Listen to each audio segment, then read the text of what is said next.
if the knife is clean, you know, even if it's the same day you used it with meat, even if it's balua oto yom, you just cut some meat, you wiped off the knife, it's totally clean, you put it in the dishwasher, it's clean, you cut your hiltit, even the worst, most spiciest thing in the world, no problem. Because the Gemara was talking about fat being there. And when it said that the fat was pagum, it wasn't because it was pagum because it was old, it was pagum because it, in relation to the hiltit, is a davar that is a thing that is pogem hiltit. And the Gemara says, no, it's not a thing that is. So we have a machloket between the Rashba and the Ra'ah. The Rashba is saying that even a totally clean knife is going to be forbidding at least chiltit, and perhaps onions and other things. And the Ra'ah is saying only a dirty knife will be a problem. Yeah, is that understood? This seems to be playing out precisely the problem we were noticing in Rashi. Namely, explain. Are these positions going according to Rashi's first svara, or is it, or like his second svara? Or is it like kind of there's a fallback to this mystery, absorbed material that's going to be emitting? Exactly. I think you're right. In other words, the Rashba is going like Rashi's second reason, that the second reason being that the pressure and everything takes the balua, and the balua is a problem. And the Ra is going like his first reason. No, it has to be fat there. Yeah, I think that makes sense. So we have two very different strains in halacha. Now, I don't know if we should look at the Rambam. I'll just tell you outside. The Rambam basically what he says is that all Harif things are the same. He just says davar Harif. He doesn't mention chiltit ever. This is as far as the question of is chiltit, can we learn from chiltit? And he says he adds another word. We saw that a sakin shechatach bo basar, that was our Gemara. A knife that you cut meat with can ruin things. The Rambam adds one more word. A knife that you cut meat miatzli. What does he mean by adding that sli? He adds that you cut from sli. There's a couple possible meanings what the Rambam could mean. One meaning could be that it's fresh, it's got fat on it. You just now cut, it hasn't been through the dishwasher. It just got fat on it, just from the sli. Another thing it could mean is it has to be hot. If you cut cold meat, then it wouldn't get enough fat on it. Another thing it could mean is that, no, it was an old knife, but one time you had to cut something sli, that it shouldn't be kli rishon. Let me say, it shouldn't be kli sheni. If you take a piece of meat, and you take it out of the oven, and you put it on your plate, and then you cut it with a knife, that's like kli sheni. The knife isn't really aser. The knife isn't really fleshik. The only way to really make a knife fleshik, if you really want to make a knife fleshik, is go to your barbecue while you're cooking meat, and stick the knife into the meat, and cut a piece of the meat off, while it's roasting. And that's what the Rambam means, maybe. That he means that at one point, but it doesn't necessarily mean that the knife has to be fresh. So it's unclear from the Rambam what he means. But let's look at the Beis Yosef. In the time, we have a little bit of time. Let's look at the Beis Yosef. He's going to quote that. He's going to mention that Rambam. Beit Yosef Tzadi Vav. Where's the Rambam that you're citing? The Rambam is in chapter 9 of Ma'achalot Asurot, chapter 9. Which halacha I don't remember. Maybe 20 something, 24, something like that. In chapter 9 of Ma'achalot Asurot, forbidden foods. Somewhere between the Ke'arash of Basar, Mishacham Minao Basar Be'ma'u Kaya, Shachal Basar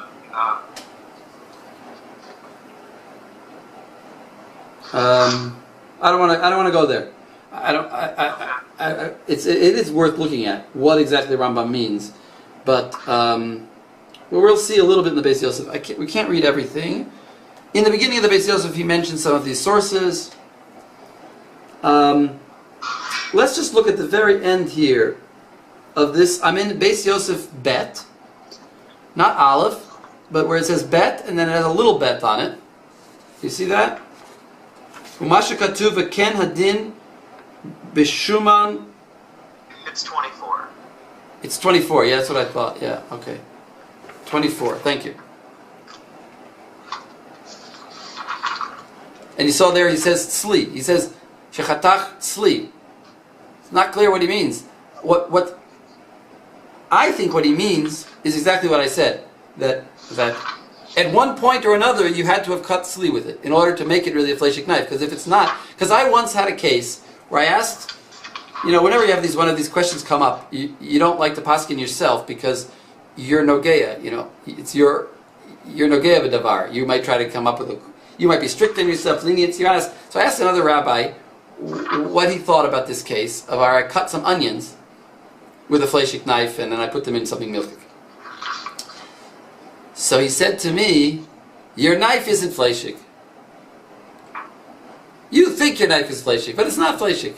You took your long, knife that you cut on the cutting board and you stuck it into soup, into a pot of soup. You put it into a piece of meat. Even if your knife isn't really fleshik. That's how he got out of all these problems. So I think the Rambam might be saying that. He might be saying the knife had to be really fleshik. But most people, I don't think people generally understand it that way. But I think, anyway, let's look at what he says. Let's look at this bet. Where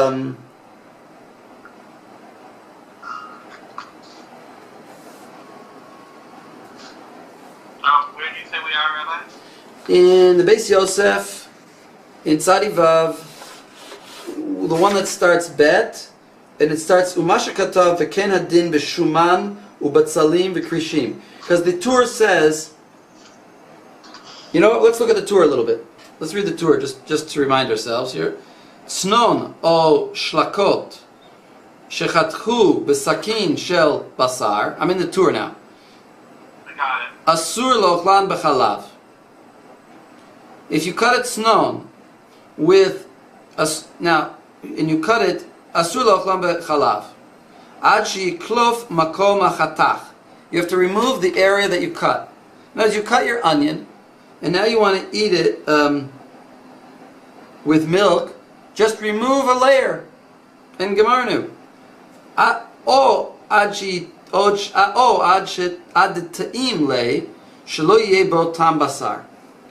Or just say that you taste the onion. By the way, it's not isser. You could taste it yourself. You don't have to go to a goy. Just taste the onion. Does this onion taste like a piece of meat? Do you taste any meat in this onion? If not, geg isn't the hay. V'harashba kasav shekulo aser. He says that it's all aser. Now, what exactly he means by it's all aser? What he really means is not that it's all aser because if you cut one big cut, it's all aser when you cut it small. V'adoni avi harosh zal lo kat. In other words, lo katav kain. V'katav b'sefer hatruma da'afilu ein sakin ben yomo aser. And there you go. That's the psak of the sefer hatruma that we saw. That it's really like, who is that? Is that like the Ra'ah or like the Rashba?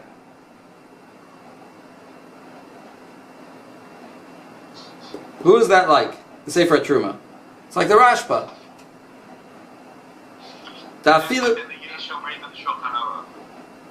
Right. There is in the Shulchan Aruch it also comes up. V'ken hadin b'shumanim.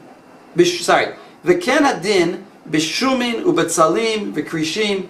In other words, it's not just snon. The only two cases in the Gemara are snon and chiltit.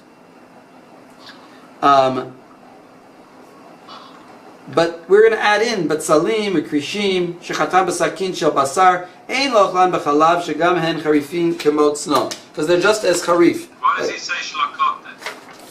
Yeah, what is shlakot? There is a note here that's saying, according to Beit Yosef, he thinks it's silka. Right, that makes more sense. Because shlakot usually just means cooked vegetables. Yeah.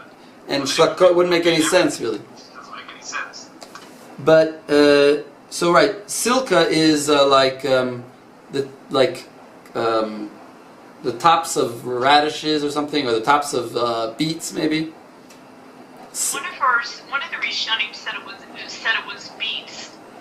Beets, yeah, I said, or it might be, yeah, or it might be actually spinach. Whatever. Spinach is also a bit harif. By the way, also the halacha is that if it's spicy and you cook it without a knife, it also could be wakes up the balua flavor. In other words, it could be shlakot if it's like spicy peppers, a pot of spicy peppers. If the rabbi holds that spinach is spicy, is kale or broccoli also spicy? Broccoli, no. Yeah, kale maybe is like spinach. Tard, no, maybe it is. I mean, beets, are beets spicy? Also beets, are the beets so spicy? You know, it's also possible the vegetables have changed. Beets are similar to spinach, but beets are the archetypal sweet vegetable. Yeah, but it could be that they used to be more spicy. It could be. They're nature's candy, don't you know? Yeah, I like beets. You can't beat a beet. That's for all you Doug fans. Okay. Now let's look at look at Aleph in the Beis Yosef. The samak. It could mean beet greens. Beet greens. Yeah, that makes right. Beet. Are they sharp? Yeah, I don't know. Yeah, like garlics. They're like garlic scapes, mustard greens, stuff like that. Okay, so then that makes sense. Let's look at this Beis Yosef. It says, I'm in Aleph. The smak katav. I'm not the first Aleph. Like, it's the second page by me. It's Aleph with a little bet on it. And the first word is V'smak. V'smak katav perush Rabbeinu Baruch ta'afilu sakin eino ben yomo v'lefi zeh, even if the knife is old, v'lefi zeh mashma afilu below shamnunit be'ein, even though it's clean. V'od pirish Rabbeinu Baruch, and also says Rabbeinu Baruch, the shumin u'betzalim v'krishin yesh lahem din snon v'chiltit. He says they're all the same. Garlic, leeks, and onions are just like chiltit, the most harif thing in the world. Mihu Rabbeinu Yechiel Omer ein lecha ela masha amru chachamim davka snon v'chiltit. So look at this is an amazing opinion. Rabbeinu Yechiel says only the two things mentioned in the Gemara, nothing else. The Rambam says kol davar harif, but Rabbeinu Bar, and that's the way we're going, and we're going to go like the Rambam. But Rabbeinu Yechiel says only those two things, chiltit and snow. Now let's skip to the next Beit Yosef. How do you know something is Well, this is the question, because different things have different levels of harif, and if the Gemara picked snow, it sort of picked two things that I would say, in a sense, it kind of bookends the subject of harif. On the one end, you have the chiltit, which is the most harif thing in the world, something like mustard seeds. And then on the other end, you have radishes, which are harif, but you can eat a radish. I would never, I wouldn't take a handful of mustard seeds and eat them, but a radish you could eat. I would say, in my opinion, anything less than a radish is not harif. So that would get rid of the spinach and the tops of beets. In my opinion, that's the way I view it. That the Gemara is giving us bookends. Anything in that range is called harif, and that would include onions and garlic. Okay. Question? No. Well, this at the end of Bet. I'm just seeing I don't have so much time. But at the end of Bet in the Beit Yosef, he says something like this. He says, I'm really reading like the last 8 words. Shaharei lo, he says, no, not the last 8 words, a little bit more.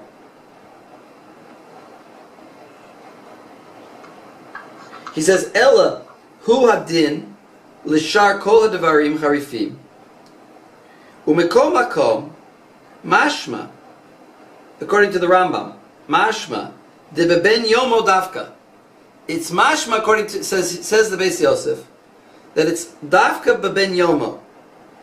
In other words, not an old knife, ka'amar. Aval she'eno ben yomo.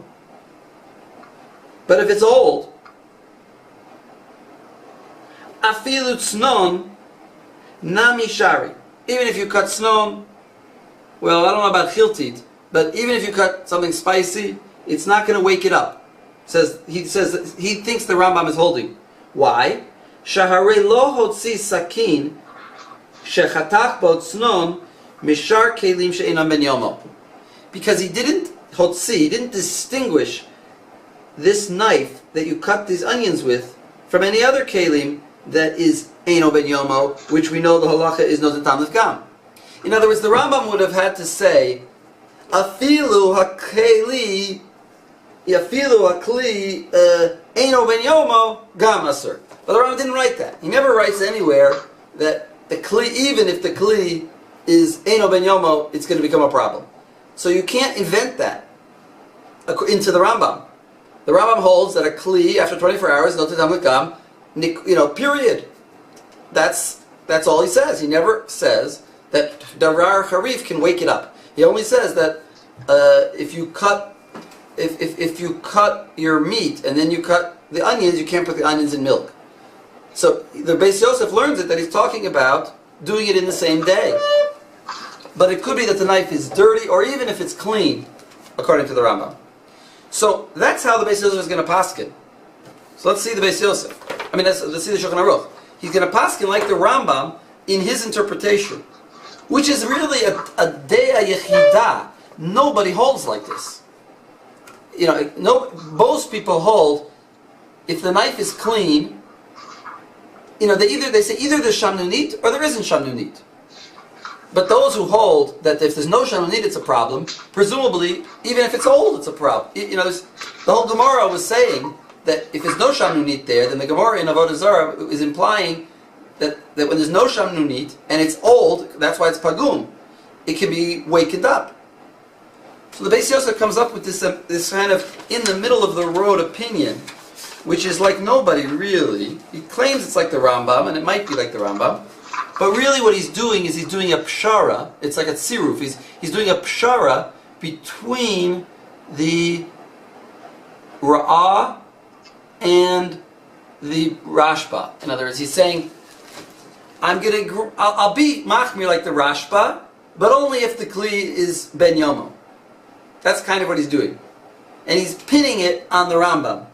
He sort of shows that he could read the Rambam that way, but it doesn't really make sense according to the Gemaras, because according to the Gemara in Avodah Zarah, if it's old, then it should also be a problem. Like that's the whole Gemara. That's why it said pagam. If it was a clean knife, then why does it talk about pagam? Because it's old, and even so, it's saying it's aser. So he's sort of not fitting to either explanation of the Gemara in Avodah Zarah. But let's look at the Shulchan Aruch. Let's just read the Shulchan Aruch. Silka shechatcham b'sakin shel basar. What is silka anyway?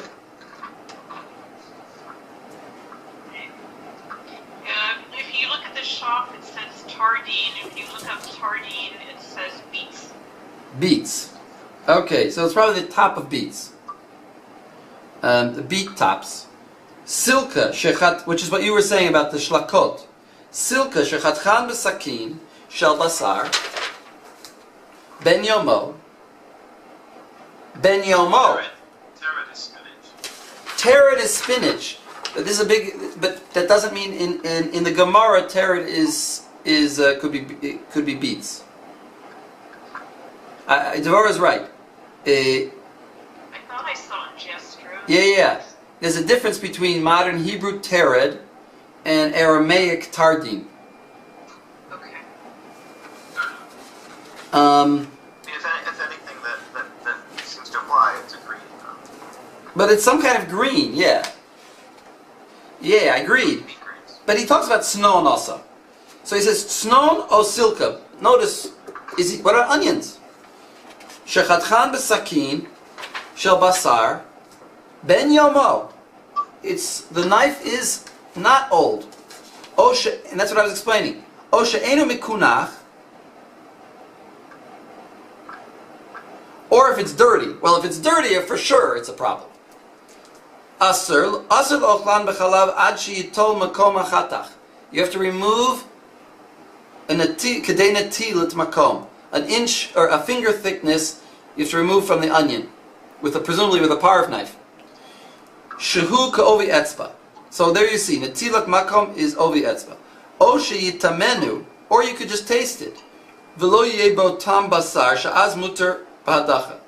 Then you just have to wash it off, because you got to get the fat off if it was a dirty one. If it was a dirty knife, I guess in the first case you wouldn't have to wash it off, but if it was a fresh knife. V'yesh omrim dehu hadin le'eno ben yomo. And there are those who say that it's also the same din if it's eno ben yomo, v'hu mikunach, and it's clean. Sefer Truma? I think that's Sefer Truma. Or let's say it's the Rashba by Chiltit. It's extending the Rashba by Chiltit to other things. V'im lo natal mehen kedei netila makom. What if you didn't remove that thickness of a finger? V'gam lo ta'amam, and you didn't taste it. And now bashlam b'chalav. You took those onions and you threw them into your cream of chicken, your cream of corn soup. Tzarich shishim keneged. What do you need shishim against? The whole onion? Keneged mashe naga me'asakin. Only what you touched with the sakin, behen. V'hu hadin lahatchan b'sakin shel goy. And even if it was a goy, and on that the Ramah is going to say no, by a goy it's going to be worse. But what do you need against? Let me just repeat this idea. What do you need to be 60 against? It's always going to be the least. According to the Beis Yosef, it's going to be whichever is least. The amount of the blade of the knife, the amount of the klipa, of the kedei netila, of the onion. You're never going to get an expansion of the original Isser. You're only going to get the minimum of one of those things. The size of the blade, the thickness, if you knew, also we see in the commentaries here, that if you know you cut only on part of the blade, then you only have to mevatel against that part. If you know you only use the tip of the blade, then you only have to mevatel against the tip. You're never going to get more than what you started with. And if you know that the balua in the knife that made it fleshik in the first place is only one, drop of meat, then again you wouldn't have to go against more than that. But the Ramah says, V'im chatach dak dak. So why does he mention dak dak? Because that could create more isser than the minimum. Tzarich l'sha'er shishim neged kol hatznon. You need to go 60 against the whole snon, because the whole snon is nase nevela. But that's only talking which case is that? Is that a case of milk, of a fleshik knife when you put it in milk, or is that a case of a treifa knife where you put it in food? It's only treif. If it was a milkik knife, if it was a fleshik knife that you cut onions, you would never. You also don't say haticha nase nevela there. So when the Ramah says, important to understand that when you read this Ramah, im chatach dak dak tzarich l'sha'er shishim neged kol hatznon, he means only in the case where it's a treif knife. Right? If you wouldn't understand what you're reading, you might be more machmir than you should be. He says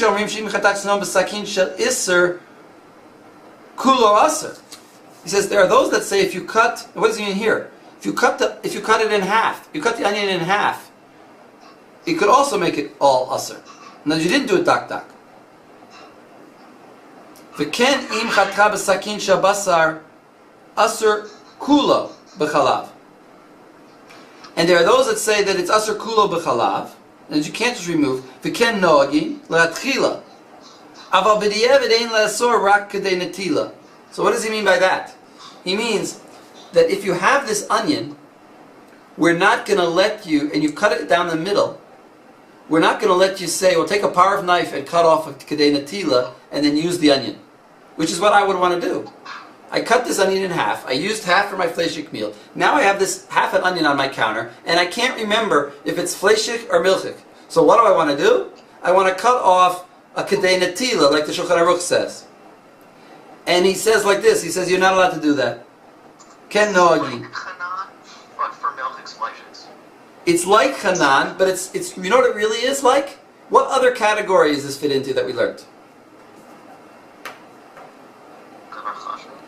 Very close. Close to the Bar Chashuv. Rachel, you got an idea? Well, no, I have a question about what Josh said, because this is not about milk inflation, right? This is about Isser and Harif. I'm saying conceptually. No, but he says no. Like the whole thing gets transformed into fleishiks. No, but he says v'ken im chatrach b'sakin shel basar asur kulo b'chalav in the Ramah. Sorry. He says you cut it with a sakin shel basar, it's asur kulo b'chalav. So I have this onion, it happens to me all the time. I have this onion, I halfway cut it, and I don't remember if it's fleshik or milchik. So what do I got to do? Either cook it with parv or throw it away. And I don't cook it with parv, so I basically throw it away. But if I could follow the shulchan, if I could follow the machaber, I would just remove kedei netila and use it. But so what is this like? What is the basis of this din? Where does this minhag come from? It comes from devar sheyesh lo matirin. Since I could eat this onion in a mutter way by cooking with parv, or cooking it if I knew it was fleshik, then cooking with fleshik, then we're not going to let you rely on any kulas. Since I have a way of using it. Of course, poor Nachum, who has no memory, has to throw it away, so it's not really yesh material. But most people remember what their onion is, or at least they have parv food that they're going to make it with. So, that's the basis of his din. But then he says, this is only l'chatchila. B'di'evid ein lasur. In other words, b'di'evid, what does it mean b'di'evid? You cut up the onion and you threw it into your soup. So now you only have to mevatel against the kedei netila. You only have to mevatel against part of the onion that might have been treif, or might have been milchik. You don't have to mevatel against the whole onion. Because the whole onion did not really become milchik. It's just that we're not going to let you eat it with milk. Or with meat, whatever it was. We're not going to let you eat it with the wrong type. But it didn't become fully milky. That's a very key point. Let me... If you do make a parv soup out of it, and so you're not going to use the milking pot, because you know it might be fleshing. You're not going to use the fleshing pot, because it might be milk. You're going to use a milk. You're going to use a parv pot. Are you tracing up your parv pot by cooking your unknown against it?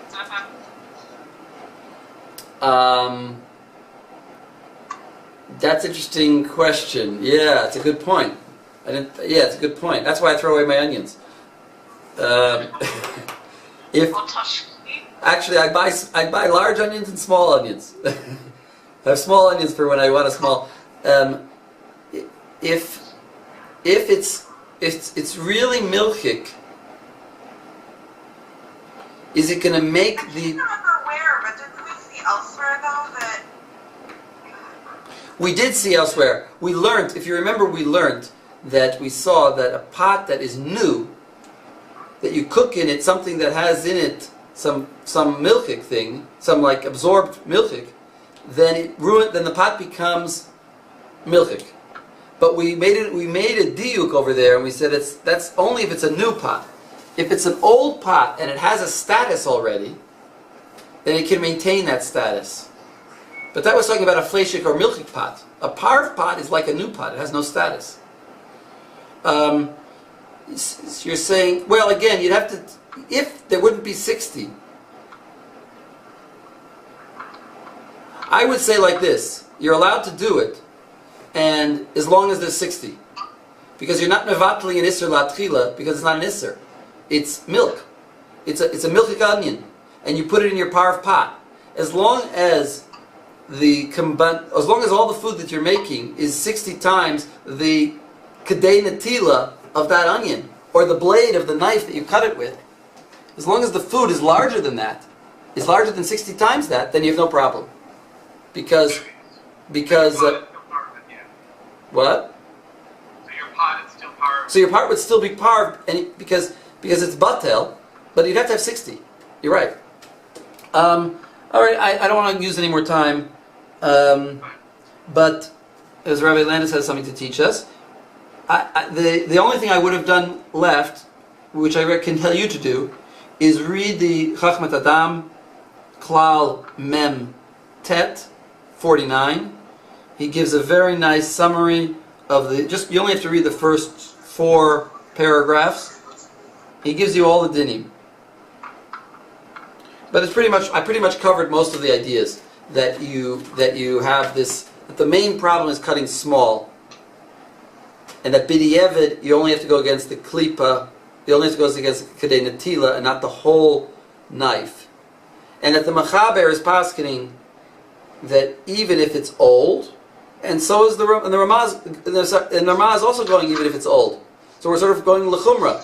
We're taking it that it's not just hiltit, but anything that's harif. And even if the knife is 2 days old and clean, it's still going to be a problem. We could have paskin a lot more lenient.